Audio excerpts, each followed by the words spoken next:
Good morning, everybody. Um, I'm a day late. Yesterday, I had to cancel my webinar. Today, we will be working mostly on understanding how to use layers. I'm going to depart from the lesson considerably and show you how I would approach it. So I will take their start file and I will put it together. We're going to do it in kind of a shotgun fashion. Extemporaneously to see if I can put it together and then organize it in a similar fashion to what they did, but it will be slightly different. Before I do though, there was something that I wasn't able to do in the last lesson. And that was how to make sure that the type goes around a particular image.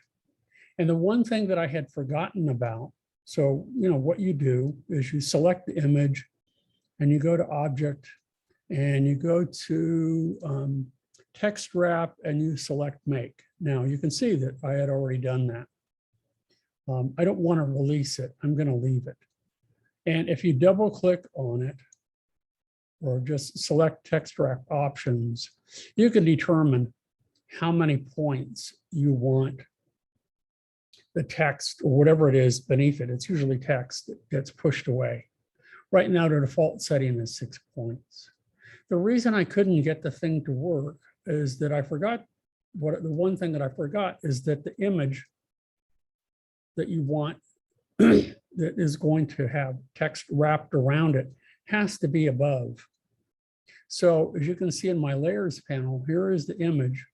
And if I select the text, right now, the way that I have it organized is the text is directly above the image. So as soon as I put the image above it, if I select the image and I move it above the text, notice how the text automatically wraps around it. So now wherever you place the text, it serves sort of like an anti-magnet in a way, in the sense that rather than attract the text, it pushes it away, which is really kind of nice. It's a very nice feature, and I use this often. Anyway, that was one of the things that, for the life of me, I wasn't thinking the other day when I demonstrated this, and it's a very simple solution. I looked at it afterwards and I thought, what gives? And it's just that this item that has text wrap around it has to be on top of the text itself, anywhere on top. So I can take this layer and I can move it all the way up here if I want. It just has to be on the very top of the text itself. It doesn't have to be immediately above it, but it has to be above it. It can't be beneath it. And for some reason, in the start file, my working file, it was beneath it. So we're going to put that aside. I'm going to go ahead and I'm going to close this file. And I don't want to save it because I already had it fixed. And this is what we're working with today. This is the finished file, the end file, and what we're designing. And they have given us all the parts of an interface for a cell phone app. So we're to put it together. And as you can see over to the right, I have layers open. When you open the finished file and the start file, especially the finished file, it's going to prompt you to activate certain fonts. Do so, and then once you begin to work on the start file, those fonts will already be available to you. So make sure that you do that. Okay, so let me go ahead and let me close and we'll look at the finished and we'll see what we have here. They, in the very end, have 3 files, or 3 layers, I should say. Okay, they have the phone body, which actually at this point has nothing on it, but you can see that it has that it looks a little bit different than the other layers that have the little eye icon to the left. So if I were to double click on this layer, it shows that this is a template layer. Now, template layers always go at the very bottom of your stack. And as soon as you select template, it locks the layer. You do want it to show. You don't want it to print. You do want it to preview, and then you can control yourself how much of what percentage the image needs to be dimmed. Okay. So, and you can name it here, any layer, whatever you want, but it's named phone body. And it really is kind of a, right now, even in the finished lesson, it's kind of a useless layer. But they've broken the navigation, the rest of the document into two layers, the navigation layer. So if I were to click here to select it, we can see that this is the navigation layer, and all the rest of it goes in another layer here. You could do it this way. I don't think I would, so I'm going to try to do it a little bit differently. They have broken it down into sublayers. I rarely use sublayers, but you can. So let's deselect and let's go around this layers panel and talk about what each of these pieces do. You'll notice that each of the layers are color coded. So the top layer here, the navigation layer, is coded in red. The phone layer is coded in yellow. And then the template layer is coded in blue. By default, when you start a new file, you start with one layer. And it is always coded in blue. Now, what does that mean? It means that every object that you create in its outline form, or if you have a selection box around it, will have this color. So you'll know what layer you're actually working on. And sometimes you can actually activate a layer and think you're working on one when in fact you're working on another. So you need to pay attention to the colors. You can change the colors yourself, or you can always just use the default colors. So that's what those stand for. Then immediately to the left, you can lock layers. So if I want to lock the phone layer, or I want to lock the navigation layer, or any layer or sub-layer within that image within that, you can lock as well. And when images begin to overlap and cover one another, sometimes it will benefit you to do that, to actually go ahead and to lock them. Okay, so that's what you can do there. And then the one to the left controls the visibility of the layer. Again, if I turn off the navigation layer, it just hides it. It would still print if I were printing it, but remember, because it's off the artboard, it wouldn't print. So there we have that. And if I turn this off, everything is hidden underneath it. Okay, so that's the visibility. And you can see down at the bottom in layers, that tells us we have 3 layers. If you want, this little button right here allows you to collect layers for export if you want. There's a little, this is grayed out, the next one over, and that is to locate a particular object. So if I were to select it, select one of any one of these, and I have to select it itself, and I want to click here, it will tell you where it is in the stack. Again, I don't find this one to be very helpful either. So it tells you where it is in the midst of all of these other layers. The next one, let's go ahead and hide this again. The next one over is if you wish to create a clipping mask. I'm going to show you a little bit different way of making a clipping mask than the book does. Clipping masks are like drawing inside an object. Before they had the feature of drawing inside an object, that's the only way that you could clip areas outside of a particular shape and cut them away. The next button over here is for sublayers, layers within layers. If you need to create a new layer, you select this button right here. And if you want to delete a layer or an image, you can an object, you can do that from here. Okay. If you wish to name a layer or change any of its properties, just simply double click on the layer itself and you can see here's the name. Remember, we just talked about the color for the layer. You can click here. And from the color wheel, you can select your own custom color. You can select it from color, these colored pencils. You can select it from the color spectrum. We can go in here and you can select any color you want. I rarely go in here and change the colors, with the exception that if the color interferes with the artwork that I'm making and it's difficult to see the boundaries, I will change it from here. So that's what that does. That's all. And again, you can turn this into a template at any time. You can decide that you want to turn off the visibility of it, that you don't want to see the preview, or you do. Most of these features that are standard, you don't want to change them except for the template layer. Again, this is where I can rename it. I can change the color and so on and so forth. You can do this at any stage of your the progress that you're making, or the steps that you're taking to make your illustration. So I will be going back and forth to this, and we're going to go back over here to the start file. And this is what it looks like.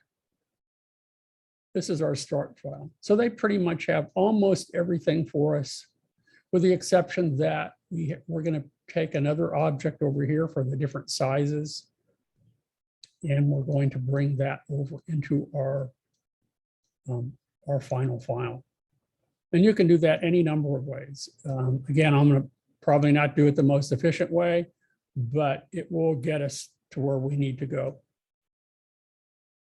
So if we look at the layers panel right now, you can see that we've started with one layer. Well, what I typically do is I start with a template layer. So I'm going to go ahead and create a new layer. Okay. And I'm going to put it at the bottom because typically template layers are at the bottom, and I'm just going to name it template. Now, should I need to turn whatever object I have in here as a template, like perhaps many of you did for your skateboard deck, just double click, put it on that layer and check template, and then you're good to go. So this isn't a template layer yet, but that's where I would put it. Then above the layer here, our start layer, which is colored in blue, I would go ahead and I would add another one. And notice that as you add layers, that they automatically are placed on top of the last. Think of layers as a stack of papers, each layer stacked directly on top of the other. The layer at the bottom is at the bottom of the stack. The layer at the top is at the top of the stack. Pretty straightforward.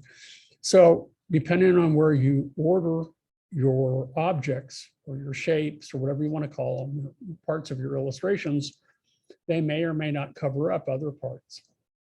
Now, typically, when I'm building an illustration, I don't do it the way that they did. They started and they put everything on one layer. I don't do that. As I'm building an illustration, I try to organize it so that everything is tailored to the way I want it to be. There is no one way to work with layers. It's however it works best for you to organize your illustrations so that, they become manageable for you, because as you can see, with all of the objects in here, it can get kind of unwieldy and unmanageable. It would be difficult to figure out, what it is that you want to do with them, or how to get to them, or how to move them, or where they are. It gets a little bit awkward. So what I will do is I'm going to go ahead, I'm going to rename this one, instead of layer 3, this is going to be text. So typically I put text on its own layer. Why? Because that's how I like to work.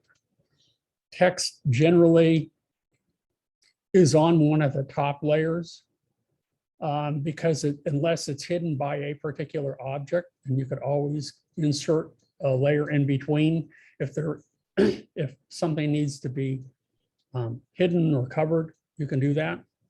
And then what we don't have in this particular lesson are guides. I like putting my guides at the very top and keeping them separate from everything else. So I'll go ahead and I'm going to create one more layer on top of this one.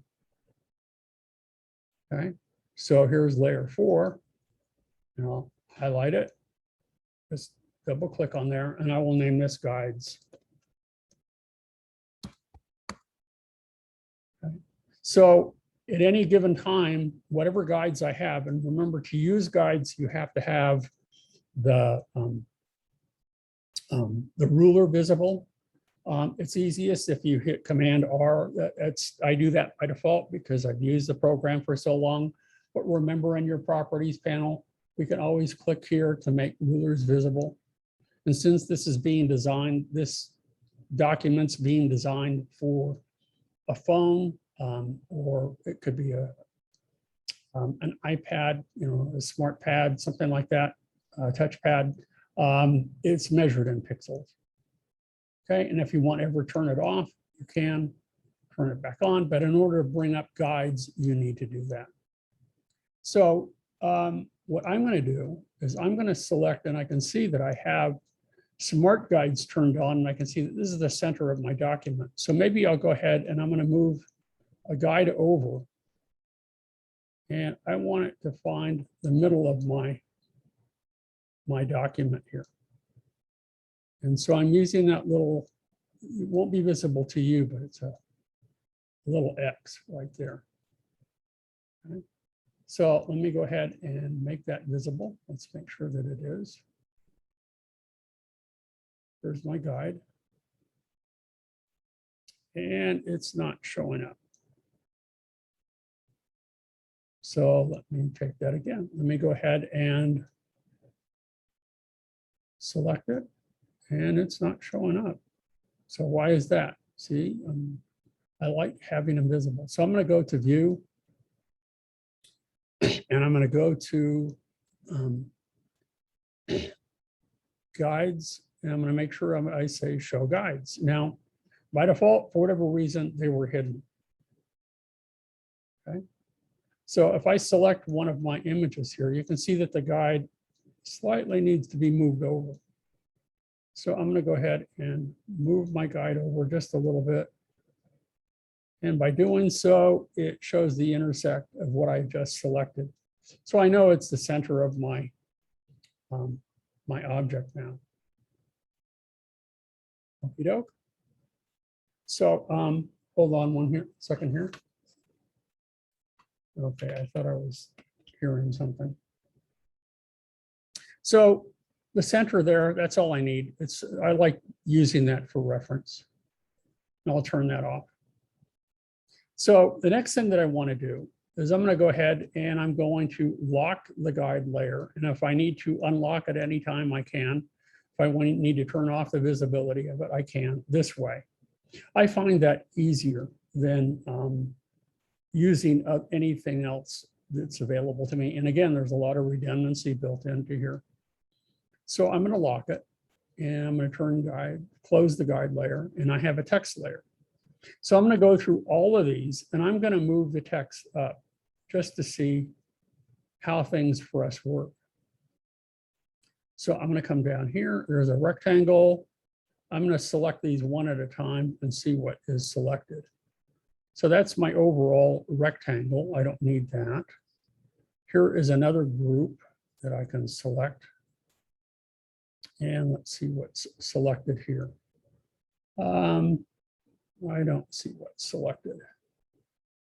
So let's come back in here and check to see what we have. And it's kind of hard for me to read, so I'm going to skip that for the moment. Let's go to our next group. And these are little indications of buttons that we will be using for a slideshow. I'll leave that intact. Let's see what the other group is. So that's text. So this group, I might put in my text layer. And again, so I'll go ahead and I'll select it and I'm going to move it up here. So as I said, I'm doing it very different than what they're doing. Notice that the color changed to green. Let's go ahead and select the next one. We have $1.45. And I'm going to go ahead and move that up to my text layer.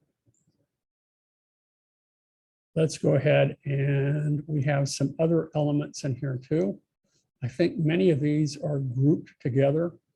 So this group here, it has text in it in addition to these glyphs. So I'm going to go ahead and I'm going to move it up since they can be kind of grouped together. And I'll put those in the text layer. Now, if the text layer needs to be readjusted, that can be as well. Let's go back again. Let's see what the next group is. And that's similar. I'm going to put that up here too. And I'm going to put that in my text layer. And again, it's above the other rectangular object. So as soon as things are hidden, then I know I need to make some adjustments and rearrange things. I'm going to go ahead and select this down here. So that looks like that's a group that they've created, and everybody knows how to make a group.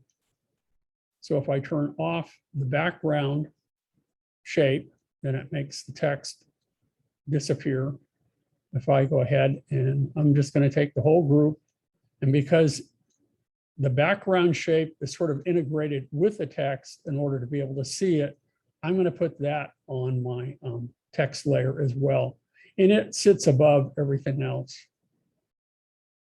So that's what I'm doing there. So I think I've moved all of the text above here. Now, the next thing that I want to do is I want to take, and I have this rectangle that is right here. Now, if I move it over, let's see what I have. Now, that's the one with a gradient. That's not the one that I want. I want the rectangle that is right here. So let's go ahead and zoom out a little bit. It's this one. It actually encompasses the entire area for the layout of our interface. Well, what I want to do is I want to place this image inside there.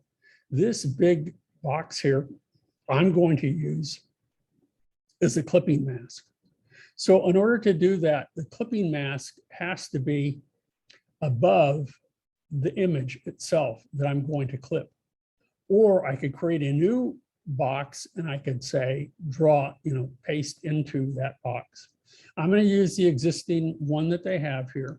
So here's my image, and it's not quite at the top, or it is in the top of our layer. But if I were to use the clipping mask, so let's see what layer I had again. I want this one here.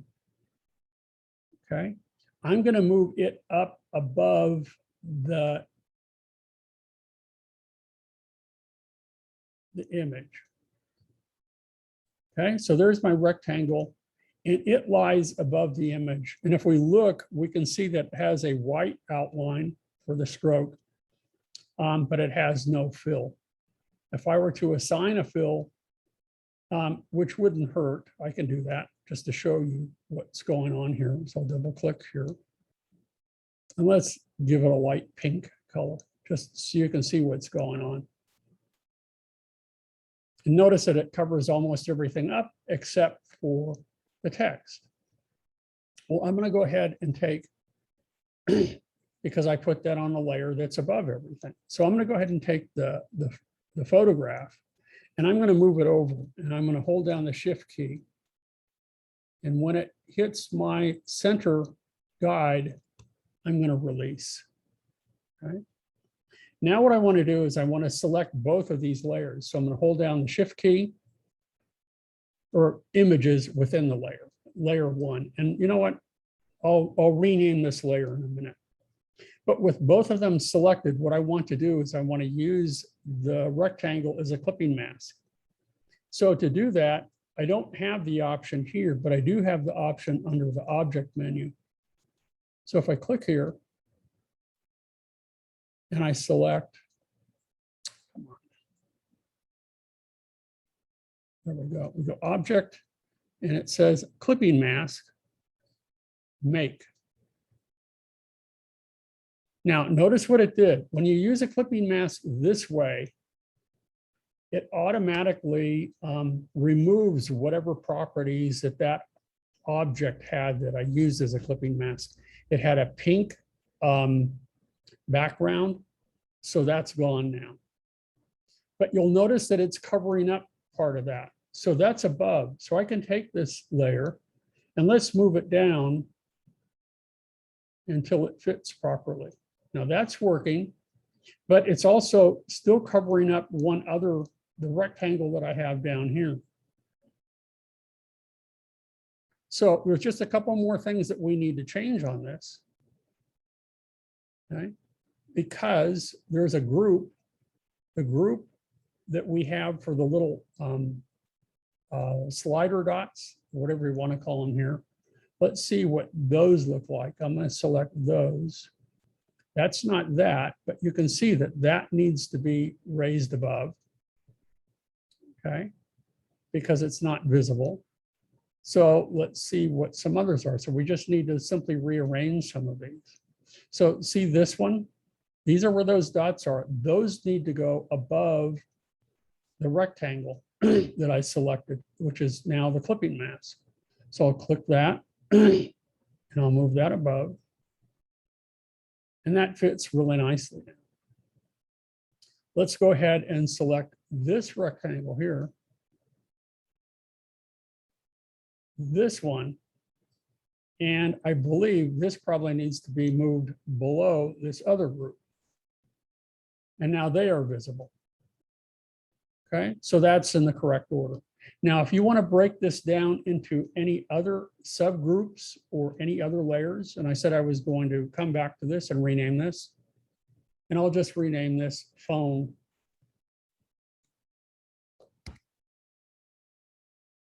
So there's one more thing that we need to add to this. And it needs to be, it can either be on the text layer, since it's a group of glyphs, or it can be on the phone layer. It would be up to you. But I'm, kind of deconstructing what they've done and then reconstructing it in a manner that works for me. As I said, I may not need the guide anymore, and I can always turn it off or turn it back on. Guides never print, so I don't need to worry about that. If I need to lock particular layers too, just to make sure that I don't inadvertently select them, like here's the group back here. So let's lock that one. Let's go ahead and lock. Let's see what this one is. And then, as you're working, sometimes they just get in the way. So I could create a subgroup and I could put both of these in the same group. It's up to you, or I could select them all and group them together as opposed to using sublayers. So, but I'm going to lock them temporarily, and then I'm going to select above here. There's that clipping mask. I'll go ahead and I'll lock that so I don't inadvertently select that. Let's go back and let's select the rectangle, and that's the one that's above here. This is the one that has a slight gradient in it. Okay, so I'll go ahead and I'll lock that. And what else do we have here? We have my text.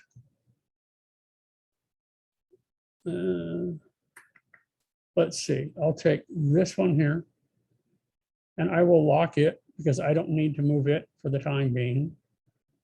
It's a way of, if you accidentally move things around or change them in any way that you want to make sure that they're intact, it's a good idea to lock them as you're working with them. And here's the other group here. So I'll go ahead and I'll lock it down. And then I need to go to the sizes, and I'm going to send that over. So let's go ahead and select sizes. And I can select this, and this happens to be, I don't know if it's a group or not. So, you know, the way that I work, these are all separate entities, you know, but I would want to make sure that they are brought over as a group. So I'm going to select them all. I'm going to hit Command G to group them. So I believe I have them all. I'm going to go ahead and I'm going to copy. I'm going to go back to my start file. And I'm going to make sure that the phone layer is selected, and I'm going to hit edit, paste, because I didn't design this, so I don't know where they put it. I'm just going to say paste in front, because it is going to be in front of everything. And there it is. It put it way up here. So now I can go ahead and I can move it in position.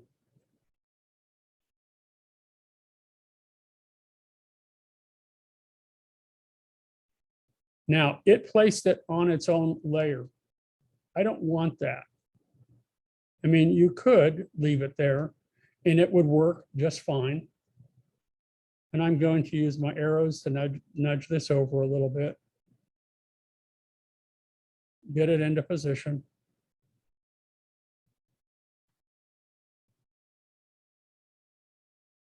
My computer's a little sluggish this morning. So I got something else going on that's eating up memory. That happens. Move it over. And again, I'm using my guideline to center this. If you want to be absolutely precise, you can. For our purposes, with this particular lesson, it is making sure that it's placed in the right location. Now, notice that parts of this are sticking out. If I want this to be in that clipping mask, I can do that. Here's the clipping mask here. What I can do is I can take the sizes and I can drag it inside the clipping mask. So let me go ahead and open it up. And I'm going to put it inside here.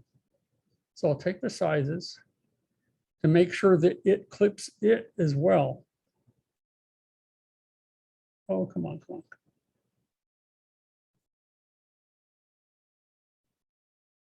Let's take the group. I can't take the whole layer in there, but I can take the group. There we go. So let's put it inside the clipping mask.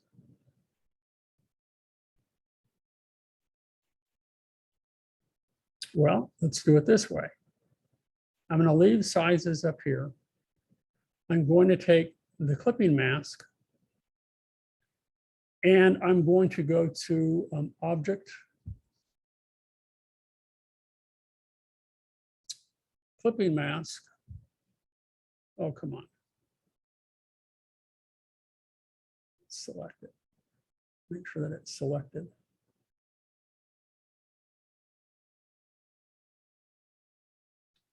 Oh, I have it locked. No wonder I couldn't put it there. See, I can't walk and chew gum at the same time.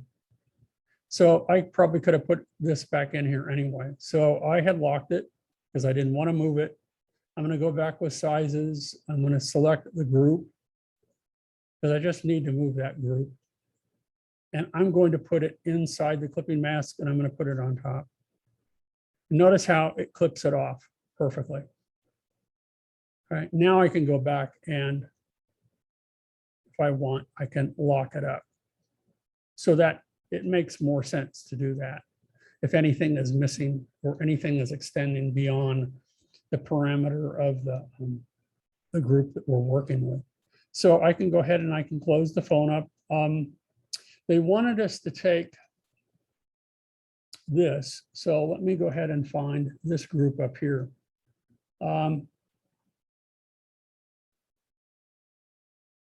Let's select. And I believe, yeah, it's hard to find things sometimes. I'm just going to unlock everything except for the guides. And the size layer I don't need anymore. That's gone.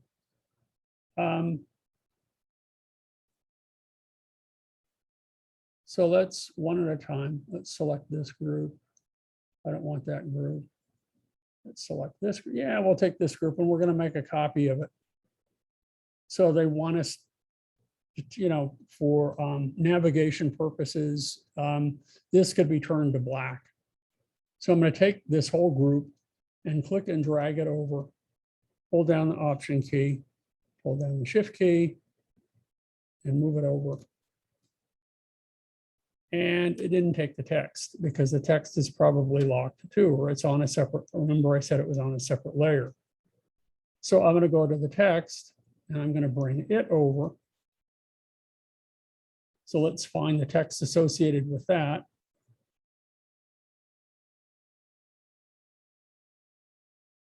So we have that one, that group, and we have that group. So I'm going to go ahead and I'm going to move those over and do the same thing.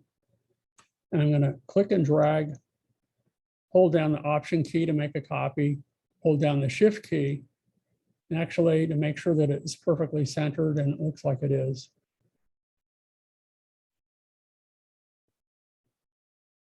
Let go.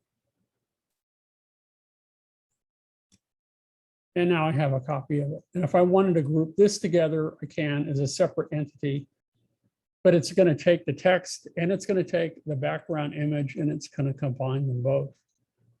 So now I can come back and I can go ahead and I can hide the guides. And before you know it, I have put together my, you know, in a fashion that works for me. I've put together my my illustration. Now, I didn't want to do that. Let's go back and undo that. How did I rotate that?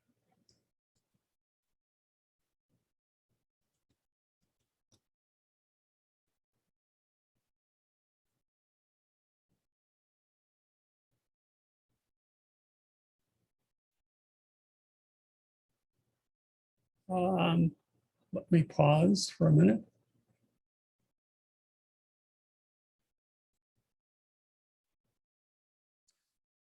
Okie doke, continuing recording. I had to pause for a minute. I accidentally rotated the screen. To change that, you go to View. And this is for people who like using Wacom tablets. We'll get to later. You can rotate the view.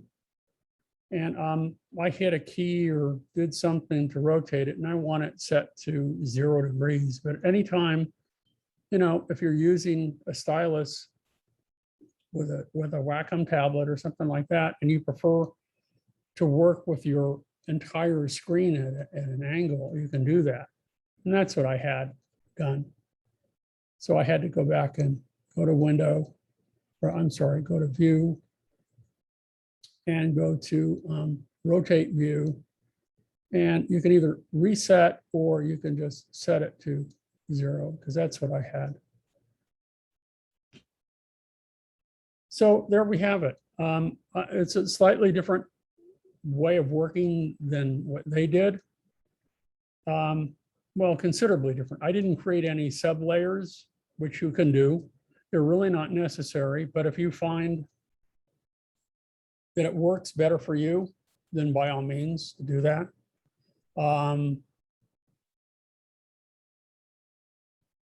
Anyway, let's compare it with their finished one, and then we'll call it a day.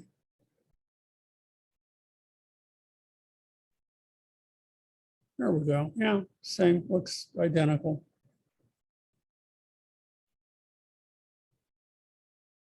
Well, no, see that they had little curved corners there that I kind of messed up.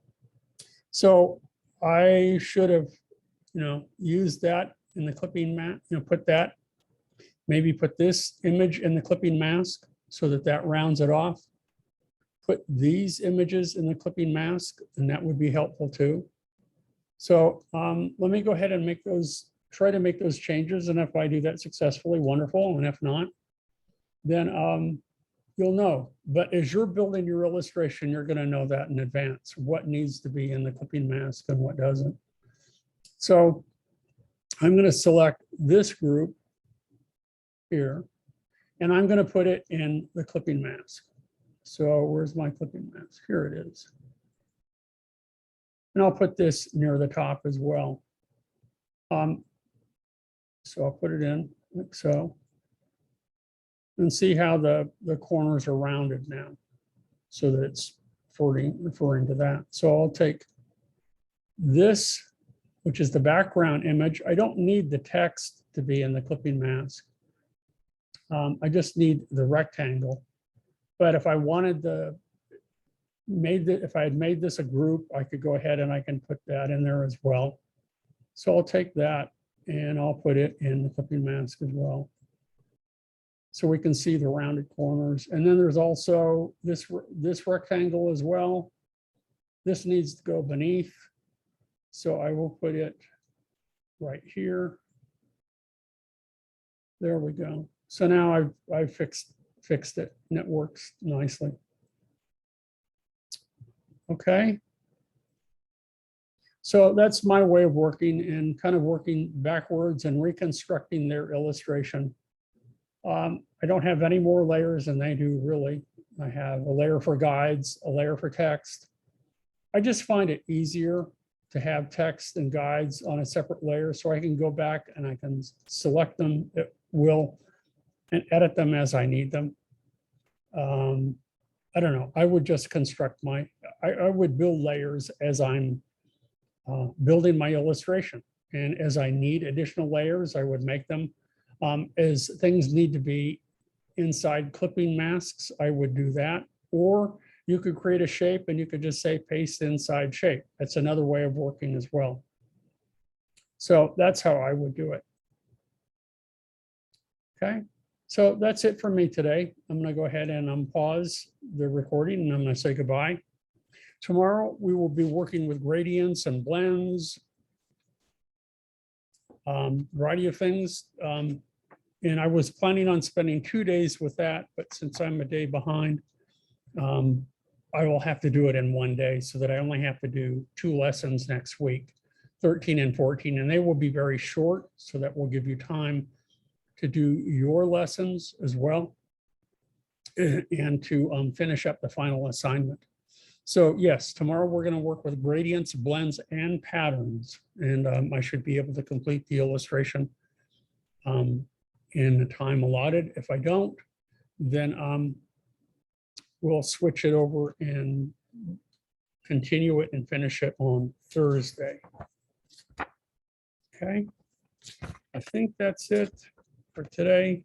Yeah, brushes I will be working on Thursday. So that's it. I'm going to say goodbye and hope this helps everybody. And again, layers are very useful. But typically you, as you're building your illustration, you have to think in a very process-oriented manner, in an organized manner. And I would build and add layers as needed as I'm building my illustration. But as I said, I typically have default go-to layers, as I said, like my guide layer, my text layer, and I have a template layer, and then I have my artwork on another layer, and maybe a couple of layers for my artwork, depending on how complex it is or what kind of illustration it is. I could use sub layers within a layer. You want to try to minimize the number of layers that you use, and then you're good to go. Okie doke. So that's it. Bye-bye. I'll go ahead and stop the recording.